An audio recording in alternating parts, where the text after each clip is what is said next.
Okay, so this is a video response to one of my YouTube commenters, Ray Reagan. They they asked me to kind of give advice for like living in the Matrix when you're fully aware it's a Matrix. The comment came from one of my posts. It was just like watching the world burn around me, and it's like Barbie being completely done with it and like having a joint in a cup that definitely has whiskey in it. Um,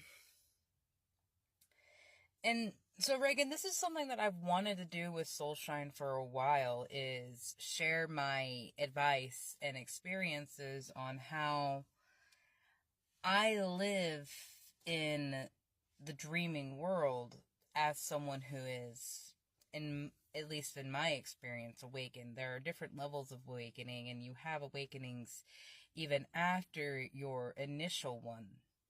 Like, you have deeper levels of awakening, you have deeper levels of understanding. And in each of those, you see deeper into yourself what was holding you back, but you also see deeper into yourself the things that really were very distracting to us. Like, one of the most obvious examples are social media and TV shows. After an awakening, certain things like the Kardashians or Jersey Shore. I'm guilty of watching Jersey Shore every Thursday when I was a kid. It really just feels hollow and empty and very pointless of meaning, because it was just there as a distraction. And you start to recognize that in your world, which is made solely for the point of distracting you, of keeping you in the rat race of the Matrix. And once you've seen that, it's very difficult to unsee it. And I'm shuffling, not so much to have like a message from this, but a message for this. So I'm just going to see what comes out for, especially the believe in your own magic, because I can't tell you guys how to be the Neo in the Matrix. I can only share from my own experiences and things that have helped me. One of the main things that have helped me is fucking headphones. And this isn't just like my non-diagnosed autism that is ringing in. There is a lot of noise in the world that you don't realize is there when you're awake, because you just live with it as a constant. Like when you work fast food, that ringing of the fryer just becomes part of your environment, and it stops being registered in your brain as something that, like, oh, that's something, because it is such a constant thing. Your potential is endless, and you do not need someone to fix yourself came out in reverse, and then it was followed by the garden. Something beautiful will grow from this. And truly, something beautiful grows from every awakening. Every time you understand a deeper level of yourself, every time you challenge something that you once decided was part of your reality, you will allow yourself to grow and move on from that ego that you once knew. Sorry, I had to open it up. It's very warm. And that's something that a lot of people just don't do. They don't challenge themselves to grow beyond the ego that they hold. And this is when you meet people that are like stuck in their high school and childhood mentalities of things, because they have never grown beyond that point mentally and emotionally. They're still running on that same level of reality that they had in school. And that isn't to dismiss their experiences and stuff, because again, I don't know what led them to those choices. I can't say what is right or wrong for them.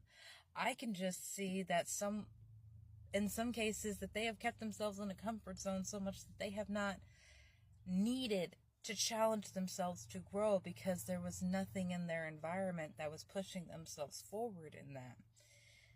Blessing and the curse in that it is, because free will be damned if we are not forced to change, there's very few of us that actually do, myself included. I'm very much guilty of staying in a place where I feel comfortable because there is so much else that makes me uncomfortable, that brings me that dis-ease, that makes me afraid. That I'm like, okay, this is a little toxic, but it's the toxic that's getting me through it. So yeah, I have vices. I have things that I'm not proud of in myself that help me get through the day because, like I had said back in that post, the rest of the world just expects you to put your problems away. But when you're awakened, everything that you feel becomes more. You recognize your emotions are energy in motions, and you stopped trying to hold that back. You stopped trying to hold back your rage because while it is not pleasant to feel, there is a reason you are feeling it.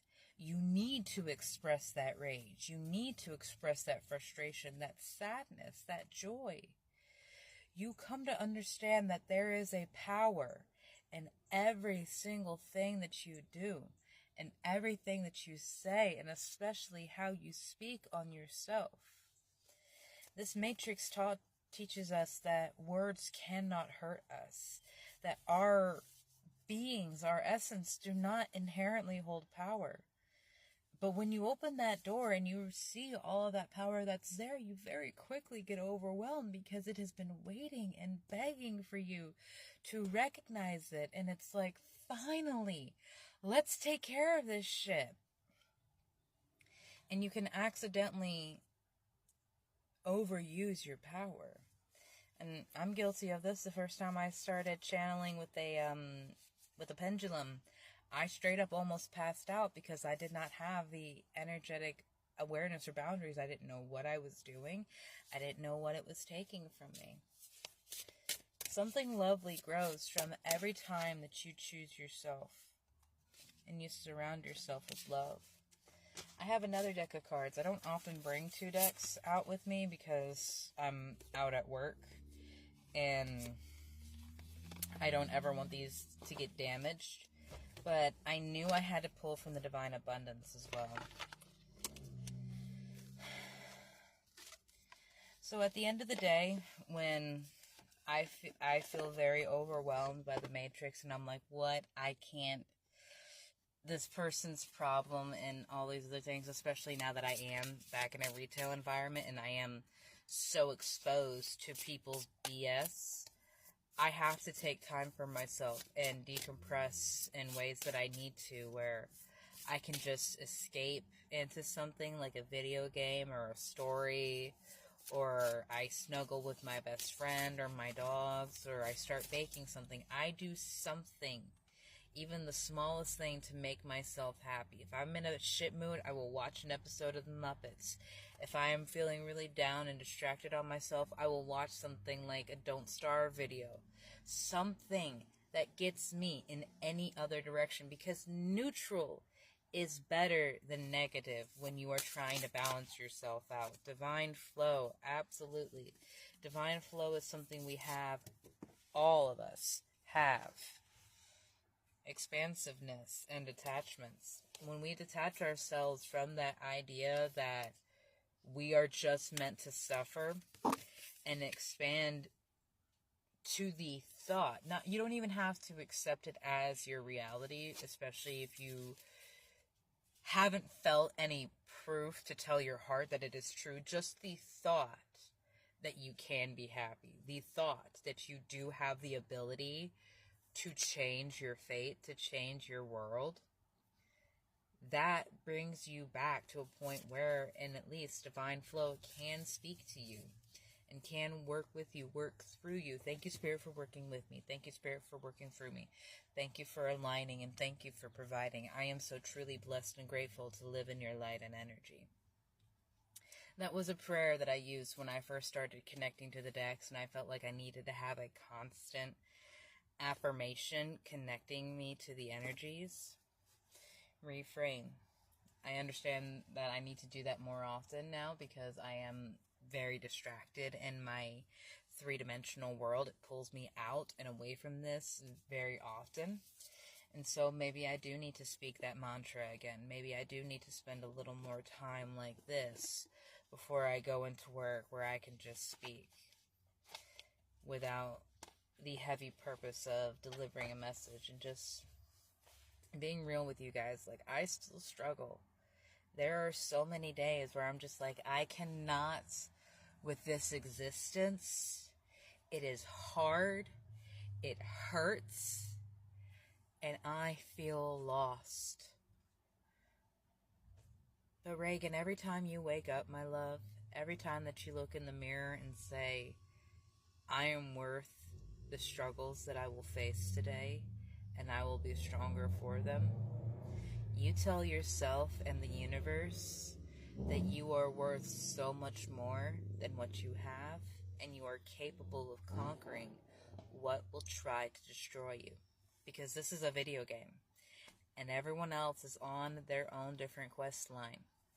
You may be in Dark Brotherhood, they're in the Stormcloaks. Doesn't mean that anyone is wrong. They're playing the game the way they want to. And there are going to be people that are backseat gaming in your life that says, like, no, you should do this, or no, you should do that, or you need to wear this armor when going into this dungeon. No. You know your strengths. You know your value. And I pray every day that you know your worth. Because this world will test it every single day. Thank you so much for joining me, you guys. I love you.